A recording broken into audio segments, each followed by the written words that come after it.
आज इस विराट हिंदू सम्मेलन को करने के पीछे का क्या उद्देश्य है, आज ये समझने की बात है। आज इस हिंदू के नाम से हम समाज के अंदर रह रहे हैं।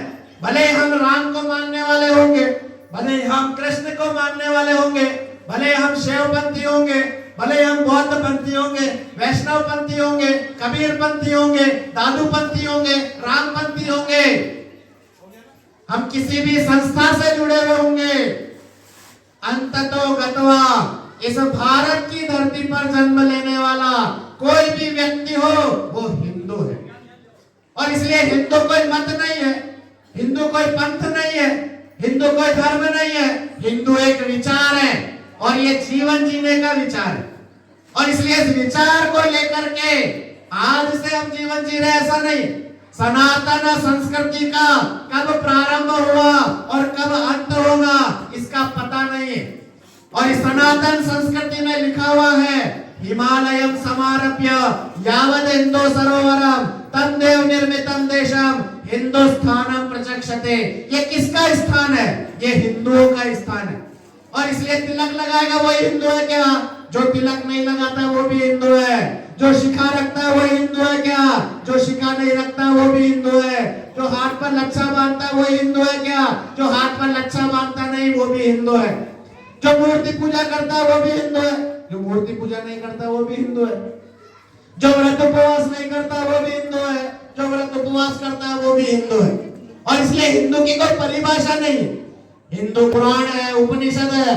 हम किसी एक नदी की पूजा नहीं करते। हमारे गंगा है, सरस्वती, सिंधु है, ब्रह्मपुत्र गंडकी है, कावेरी है, यमुना है, ऐसे कई सारी नदियां हैं। हम पर्वतों की पूजा करने वाले लोग। हमारे यहाँ पर जन जन के मन में राम बसता है, हर नारी के मन में सीता बसती है। ये भाव देखने का काम कौन करता है? ये हिंदू समाज है। हिंदू समाज वो है जो कहता है सर्वे भवन्तु सुखिनः। हिंदू समाज वो है जो कहता है एकम सदा विप्रा बहुधा वदन्ति। हिंदू समाज वो है जो पराये धन को मिट्टी के समान देखता है, परद्रव्येषु लोष्टवत्। और इसलिए हिंदू आज याद करने का दिन, और इसलिए ऐसे समय में आज याद करने का दिन है। अहिल्या देवी को याद करने का दिन है, जिसके पिता का स्वर्गवास हो गया, जिसके पति का स्वर्गवास हो गया, जिसके ससुर का स्वर्गवास हो गया।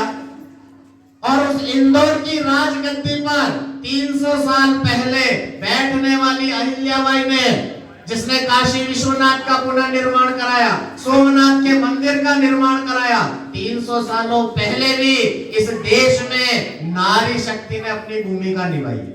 और इसलिए आज भी ऐसी नारी शक्ति को समाज के बीच में आकर के आज आयोजन टोली को धन्यवाद देता हूं। उन्होंने मंच पर एक नारी शक्ति का प्रतिनिधित्व उपस्थित रखा।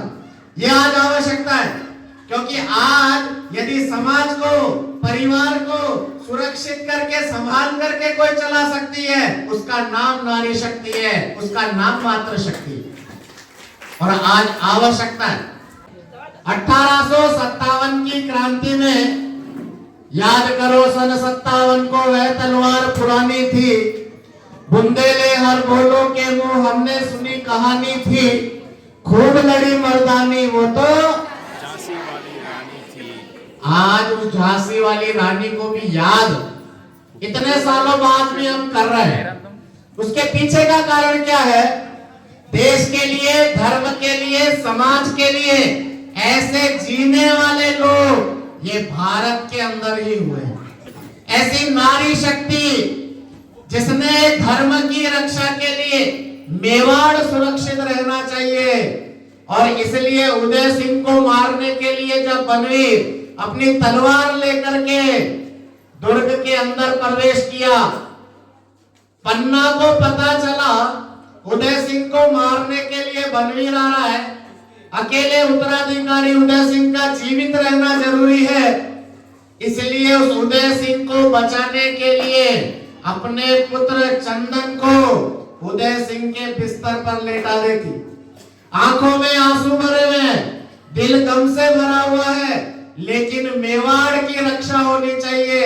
इसके लिए अपने पुत्र का बलिदान देने वाली ऐसी मां पन्ना धाय को आज याद करने का दिन है।